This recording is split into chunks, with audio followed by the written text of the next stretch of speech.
ராதா பாட்டி சொல்றாங்க, என்னங்க, காவேரி நேத்துல இருந்து கலகலப்பு இல்லாம இருக்கிறா. அத கவனிச்சிங்களா? ராதா எப்பயும் போலதானே பேசிக்கிட்டு இருந்தா. இல்ல, நம்ம கிட்ட நல்லபடியா தான் பேசுறா. ஆனா வித்தியாசமா தான் இருக்கா. விஜய்க்கும் அவளுக்கும் சண்டையா இருக்குமா? அப்படிலாம் இருக்காது. முன்னாடி மாதிரி விஜய் சண்டையெல்லாம் போடுறது இல்ல. அப்படியே வந்தாலும் விஜய் பேலன்ஸ் பண்ணி போயிடுவான்னு எனக்கு நம்பிக்கை இருக்கு. என்னங்க, உங்க பேரன் விஜய் பேலன்ஸ் பண்ணிடுவான்னு சொல்றீங்க? காவேரியும் அனுசரிச்சு போற பொண்ணு தானே. கல்யாணி, நான் காவேரிய பத்தி குறையே சொல்லல. விஜய் தானே எப்பயும் முரண்டு பிடிப்பான். அவனே இப்ப மாறிட்டான். அத சொன்னேன். ஆமாங்க, நீங்க சொன்னது உண்மைதான். நானும் கவனிச்சுக்கிட்டு தான் வர்றேன். இப்படியோ அவங்க ரெண்டு பேரும் சந்தோஷமா இருந்தா சரிதான். சாரதா வீட்டுக்கு வந்திருக்காங்க. ஐயான்னு கூப்பிடுறாங்க. வாங்கம்மா. சாரதா கேக்குறாங்க, நல்லா இருக்கீங்களான்னு. அதுக்கு ராதா பாட்டி சொல்றாங்க, நல்லா இருக்கேன்னு. விஜயும் மொட்டை மாடியில இருந்து கீழே இறங்கி வராரு. எப்ப வந்தீங்கன்னு சாரதாவை பார்த்து கேக்குறாரு. தம்பி, இப்பதான் வந்தேன். நல்லா இருக்கீங்களா? நல்லா இருக்கேம்மா. தாத்தா கேக்குறாரு, அம்மாதான் வீட்டை விட்டு வெளியே வர மாட்டாங்க, அதனால விசாரிச்சீங்க. விஜய் வீட்டை விட்டு வெளியே வந்துகிட்டு தானே இருக்கான், விசாரிச்சுக்கலாமே. ராதா சொல்றாங்க, இதெல்லாம் ஒரு சம்பிரதாயத்துக்கு விசாரிக்கிறது தான். இதெல்லாம் ஒரு பேச்சுன்னு பேசிக்கிட்டு இருக்கீங்க. கேட்ட உடனே தாத்தா சிரிச்சிடுறாங்க. ராதா பாட்டி சொல்றாங்க, அவர் அப்படிதான். நீ எதையும் தப்பா எடுத்துக்காத சாரதா. ஃபர்ஸ்ட் உட்காருமா, நின்னுகிட்டே இருக்காத. இருக்கட்டுங்க. காவேரி சொல்றாரு, காவேரி மேலதான் இருக்கா, நான் வேணா கூட்டிட்டு வரேன். சாரதா சொல்றாங்க, இல்ல தம்பி, நானே போய் பாத்துக்கிறேன். நான் போய் பார்த்துட்டு வந்துடுறேன். ராதா பாட்டி சொல்றாங்க, சாரதா ஒரு நிமிஷம் நில்லு. என்ன ஆச்சுன்னு தெரியல. காவேரிக்கு 2 நாளா முகமே சரியில்லை. நான் கூட என்னன்னு கேட்டேன். அவ ஒண்ணும் இல்லைன்னு சகஜமா பேசி சமாளிச்சுட்டா. கொஞ்சம் அதுவும் என்னன்னு கேளு சாரதா. கல்யாணி, இதெல்லாம் அவங்க கிட்ட போய் சொல்லுவியா? இல்ல, சாரதா நம்ம பொண்ணு மாதிரிதான், இதுல என்ன இருக்கு? சாரதா சொல்றாங்க, நீங்க என்கிட்ட இந்த மாதிரி பேசுறது எனக்கு ரொம்ப பிடிச்சிருக்கு. ஆனா காவேரி ஏன் இந்த மாதிரி இருக்கான்னு எனக்கு தெரியுமா? இல்ல, அக்கா தங்கச்சிக்குள்ள ஏதோ சண்டை போட்டுக்கிட்டாங்க. இல்ல, ஆளாளுக்கு மூஞ்சிய தூக்கி வச்சுக்கிட்டு இருக்காங்க. இங்க உள்ள கோவத்தை இங்கேயும் காட்டிக்கிட்டு இருக்கா போல. நான் என்னன்னு கேட்டு கண்டிக்கிறேம்மா. ராதா பாட்டி சொல்றாங்க, கண்டிக்கெல்லாம் வேணாம் காவேரிய. அக்கா தங்கச்சிக்குள்ள இப்படி இருக்கிறது சகஜம் தானே. என்னன்னு தெரிஞ்சுக்கிறதுக்காண்டி தான் கேட்டேன், அவ்வளவுதான். நீ போய் பாருமா. சரிம்மா. தாத்தா சொல்றாங்க விஜய் கிட்ட, காவேரி அவங்க வீட்டு பிரச்சனையால அஃபெக்ட் ஆயிருக்கா போல. ஆனா இங்க உன் பாட்டி உனக்கும் காவேரிக்கும் சண்டைன்னு பேசிக்கிட்டு இருக்கா. இங்க இப்ப முக்கியமா விஜய் கிட்ட இந்த விஷயத்த சொல்லணுமா? பாட்டி, நான் காவேரி கிட்ட சண்டை போட்டேன்னான்னு டவுட்ல தான் 2 நாளா இருந்துகிட்டு இருக்கேன். இப்பனா பாட்டி, உங்களுக்கு டவுட் வந்ததுல எந்த தப்பும் கிடையாது. இப்பதான் புரியுது மேடத்தோட மூட் அவுட்டுக்கு காரணம் என்னன்னு. சாரதா காவேரின்னு கூப்பிடுறாங்க. அம்மான்னு வந்து கட்டி பிடிக்கிறாங்க காவேரி. காவேரி, எனக்கு ரொம்ப பயமா இருக்குடி. ஏமா இந்த மாதிரி பேசுற? சும்மா எதுவும் தெரியாத மாதிரி பேசாத காவேரி. நீயும் யமுனாவும் கத்தி சண்டை போட்டத நான் பார்த்தேன்னு உனக்கு நல்லா தெரியும். அப்புறம் எதுக்கு ஒண்ணுமே தெரியாத மாதிரி கேக்குற? மா, நானும் யமுனாவும் சண்டை போடுறது என்ன புதுசா? சின்ன வயசுலயே இப்படிதானேம்மா. என்னமோ அத ஒரு விஷயமா நினைச்சுக்கிட்டு அதை கேட்கறதுக்கு தான் இங்க வந்தியாமா? சும்மா சமாளிக்காத காவேரி. நீ சொன்ன மாதிரிதான் நான் இத்தனை நாளா நினைச்சுக்கிட்டு இருந்தேன். இப்ப உங்க 2 பேத்துக்குள்ள நடக்கிறத பார்த்தா ஏதோ பெரிய விஷயத்த மறைக்கீங்களோன்னு எனக்கு தோணுது. அப்படியெல்லாம் ஒண்ணும் இல்லம்மா. ஆமாடி, கேட்டா இப்படியே சொல்லுங்க. நான் உங்களை பெத்தவடி, எனக்கு தெரியாம போகுமா என்ன? பொண்ணுங்க எப்படி இருப்பாங்கன்னு எனக்கு நல்லா தெரியும். நான் இப்ப நீங்க பண்ணிக்கிட்டு இருக்கிறது எனக்கு சரியாவே படல. முன்னா விஜய் தம்பி கிட்ட ஏதோ சொல்றேன்னு வந்து ராகினிய பார்த்த உடனே சொல்லாமலே வந்துட்டா. அந்த அளவுக்கு அவ துணிச்சலா பேசுறான்னா உங்களுக்குள்ள என்னடி பிரச்சனை? சரி, உன்னதான் கேக்குறேன், பதில சொல்லு. இத யமுனா கிட்டயே கேட்டிருக்கலாமேம்மா. நான் கேட்டேன்டி, கேட்காமலா இருப்பேன்? உன்கிட்டயே கேட்டுக்கோன்னு சொல்லிட்டு கோவமா மூஞ்சிய காட்டிட்டு போறா. இதுக்கு மேல நான் யமுனா கிட்ட கேட்டேன்னு வைகி, மனசு நோகுற மாதிரி ஏதாவது பேசிடுவா. அதை யோசிச்சுட்டு தான் நான் எதுவும் கேட்கல. அப்படி சொல்ல முடியாத விஷயம் என்னடி இருக்கு? யமுனா ஏதாவது தப்பு பண்ணிக்கிட்டு இருக்காளா? அவ என்னமோ ஓ மேல தப்பு இருக்க மாதிரி பேசுறா. அத நான் நம்ப தயாரா இல்ல. எதுக்கோ யமுனாவை கண்டிக்கிற, அதை கேட்க மாட்டேன்னு மறுக்கிறா. அது எனக்கு நல்லா தெரியுது. ஆ அதுதான் நீயே புரிஞ்சுக்கிட்டியே. பயப்படுற மாதிரி எதுவுமே இல்லம்மா. சரி காவேரி, பயப்படுற மாதிரி எதுவும் இல்ல. அப்புறம் எதுக்கு பூசி மொழிகிட்டு இருக்க? அது யமுனா ஐஏஎஸ் எக்ஸாமுக்கு ப்ரிப்பேர் பண்றது ரொம்ப கஷ்டமா இருக்குன்னு சொன்னாமா. அதுக்கு பயந்து நான் ஐஏஎஸ் எக்ஸாம் எழுத மாட்டேன், வேற ஏதாவது வேலைக்கு போறேன்னு சொல்றாமா. அதுக்காண்டி ஆரம்பிச்ச சண்டைதாம்மா அது. மெயின் எக்ஸாம்னு ஒரு எக்ஸாம் இருக்குல்லம்மா, அதுக்கு படிக்கவே மாட்டேன்னு சொன்னா. நான் விடலம்மா.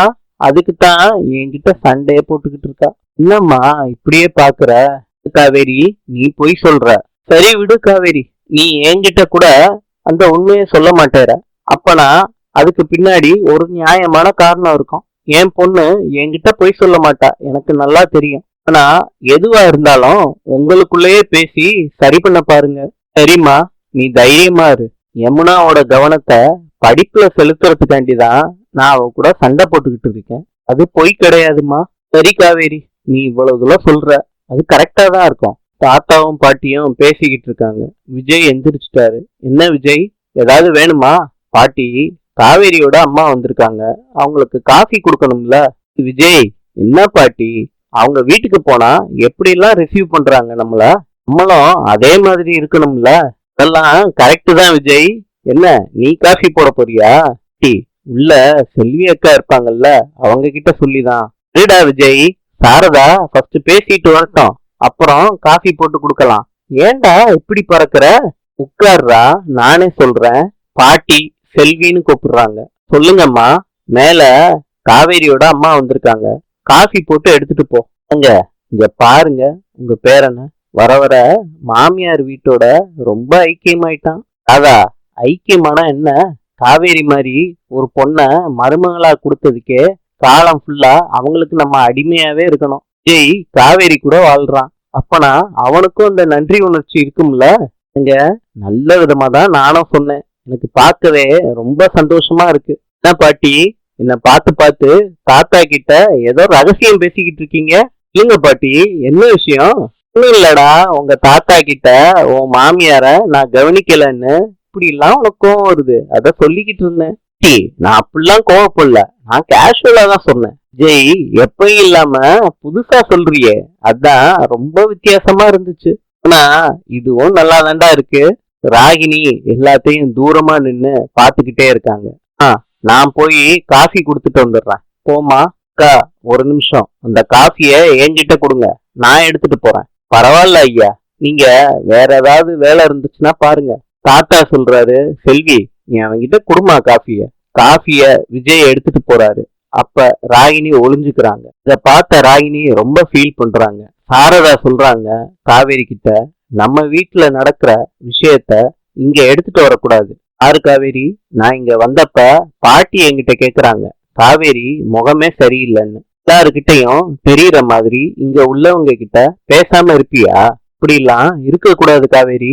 விஜய் எஸ்கியூஸ் மீன்னு கேட்டுட்டு காஃபியை எடுத்துட்டு வர்றாரு. சாரி, நீங்க பேசுறத டிஸ்டர்பன்ஸ் பண்ணிட்டேன்னு நான் நினைக்கிறேன். இந்த காஃபிய குடுத்துட்டு போகதான் வந்தேன். இந்தாங்க.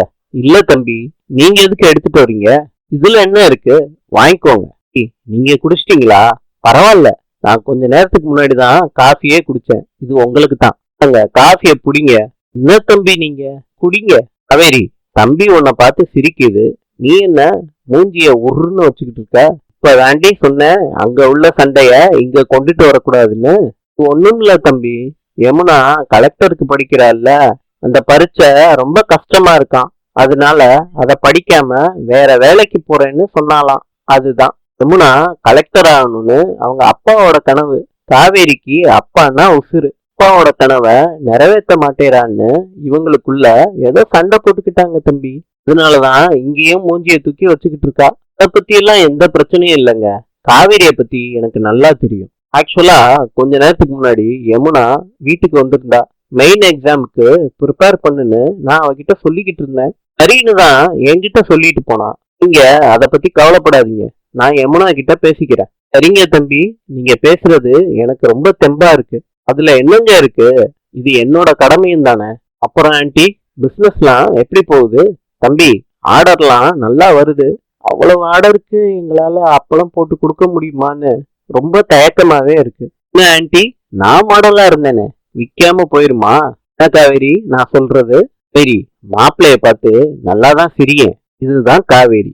இந்த காவேரிய தான் நான் மிஸ் பண்ணேன். வீட்ல இருந்து காவேரியும் விஜயும் ஆபீஸுக்கு கிளம்பி போறாங்க கார்ல. அப்ப காவேரி கேக்குறாங்க, விஜய் உங்ககிட்ட ஒண்ணு கேட்கலாமா? காவேரி, அதென்ன ஒண்ணு, எவ்வளவு வேணாலும் கேளு. அதுக்கப்புறம் உன்கிட்ட ஒண்ணு சொல்லணும் காவேரி. என்கிட்ட இந்த மாதிரி பெர்மிஷன் கேட்டுட்டு பேசணும்னு எந்த ஒரு தேவையும் இல்ல. என்ன காவேரி சிரிக்கிற? நான் உண்மையதான் சொல்றேன். உன்னை பொறுத்தளவுக்கு டேக்கன் ஃபார் கிராண்டடாவே எடுத்துக்கோ. என்ன காவேரி திருப்பியும் சிரிக்கிற? என்ன பார்த்தா உனக்கு கிண்டலா இருக்கா? சீரியஸா தான் உன்கிட்ட பேசிக்கிட்டு இருக்கேன், சிரிச்சுக்கிட்டே இருக்க.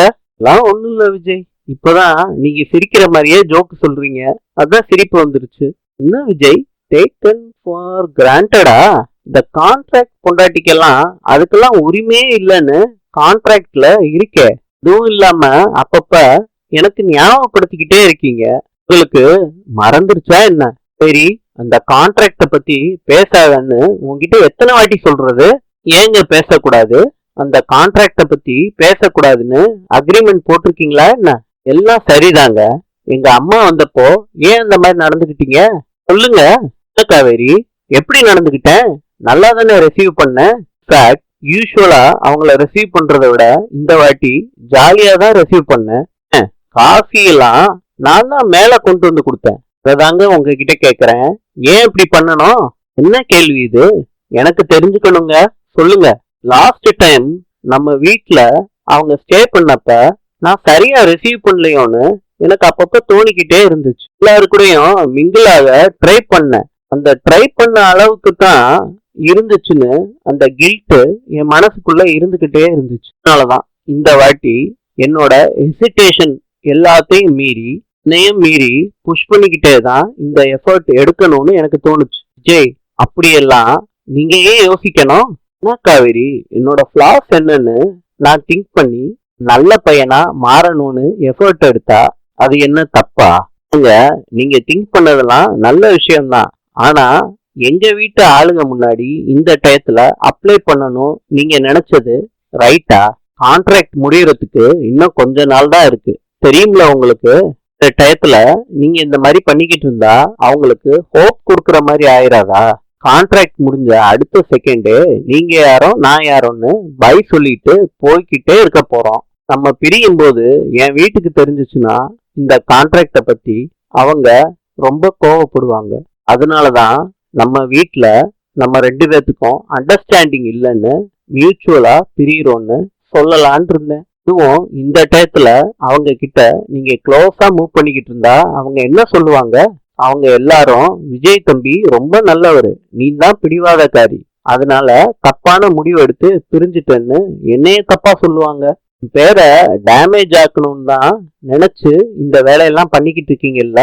சரி, அதுக்காண்டிதான் டே அண்ட் நைட்டு ரூம் போட்டு யோசிச்சு இந்த மாதிரி பண்ணிக்கிட்டு இருக்கேன்.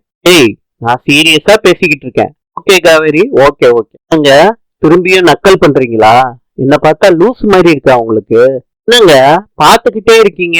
சரி, நீ சொல்றதெல்லாம் வேலிட் பாயிண்ட் தான், அதான் ரொம்ப சீரியஸா யோசிக்கிறேன். ஜெய் மனசுக்குள்ள நினைக்கிறாரு, காவேரி நீ என்னோட பொக்கிஷம், ஒன்னு எப்படி நான் விடுவேன்? நீ 5 நிமிஷம் என்னைய விட்டுட்டு விலகி இருந்தா கூட என் மனசு படபடன்னு அடிச்சுக்கிறது. உன்னைய நான் விடவே மாட்டேன். இன்று எகிப்தின் தலைநகரம் கெய்ரோ. நாளை சந்திப்போம்.